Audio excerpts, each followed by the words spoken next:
I'm facing a massive problem that's becoming more apparent by the day.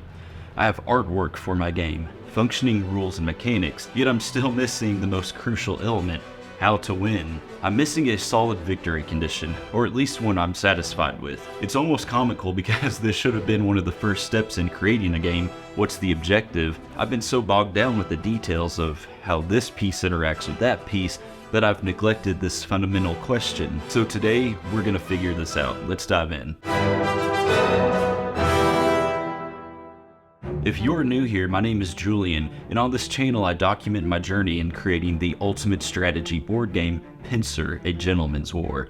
In this game, you'll expand your empire by building colonies, managing resources, and most importantly, facing your opponents on the battlefield. I'm so excited to announce that I've also launched a website, playtesting.com, where you can subscribe to my newsletter and get alerted once playtesting becomes available. If you've enjoyed my work on this channel, please consider supporting me through a monthly membership. As a member, you can join exclusive live streams and discuss the game more directly with me. Thank you for your support. Now let's get into today's video. I might have been a little dramatic at the beginning because it's not that I haven't thought about this at all. I guess I just assumed subconsciously that the goal would always be to conquer the board, or at least 2/3 of it. This is a fine victory condition, and it might ultimately be what the goal is.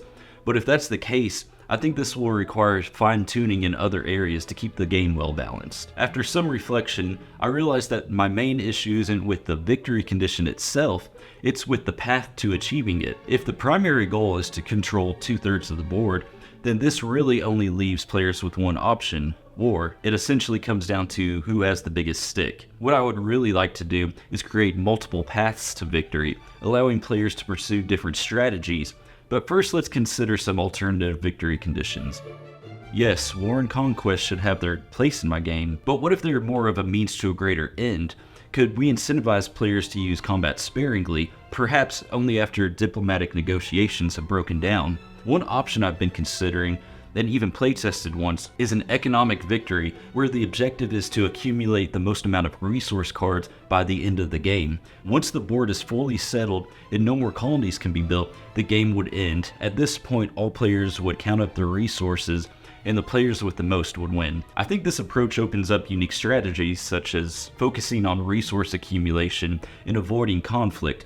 There's potential for some interesting scenarios like monopolizing resources to starve out opponents, or maybe we could tweak the naval blockade to steal resources from players. It could be interesting. Another idea, which I mentioned in my last video, is the completion of a super project to win. I like this concept because it offers a more uplifting goal to ultimate victory.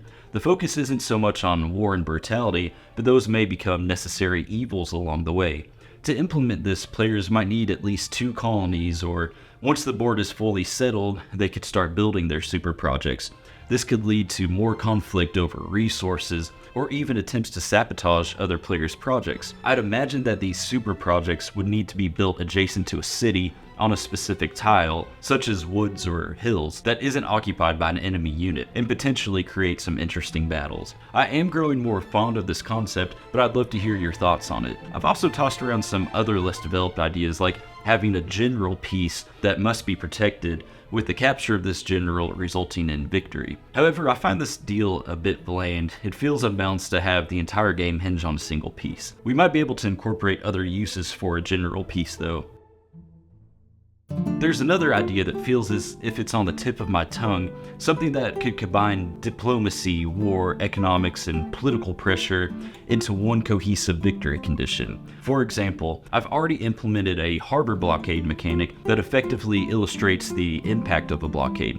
Expanding on this, what if annexing a colony could work similarly? Instead of changing the colony's color to your own, you would simply occupy it, maintaining the original color of the colony. This would reduce the sting of losing a colony, since reclaiming it wouldn't require a large counteroffensive, just enough pressure to make the occupying force retreat. This approach could keep players in the game longer and increase the chances of a comeback. I think there's more here to explore, and would love to hear your ideas on how to develop this idea further. So while I'm not entirely settled on a final victory condition, I think for now, and for the sake of playtesting, we'll stick with the original conquest approach of 2/3 of the board. I might incorporate some of these other elements as well though. One small tweak I'm considering is making players' original colonies or capitals immune to conquest. I'm not entirely happy with this rule, but I think it might be necessary to prevent early game combat from becoming too punishing. Hopefully, as we start playtesting on a larger scale, the victory condition will evolve and become more clear. We can even test out multiple victory conditions once the tabletop simulator is online. I would love to hear your feedback on all of this.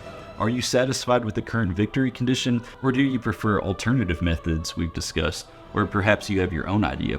Please let me know in the comments. There might even be room for multiple victory conditions that players could choose from. Once again, it's been great having you all along this journey. I always appreciate the insight and feedback you all provide. Until next time, farewell.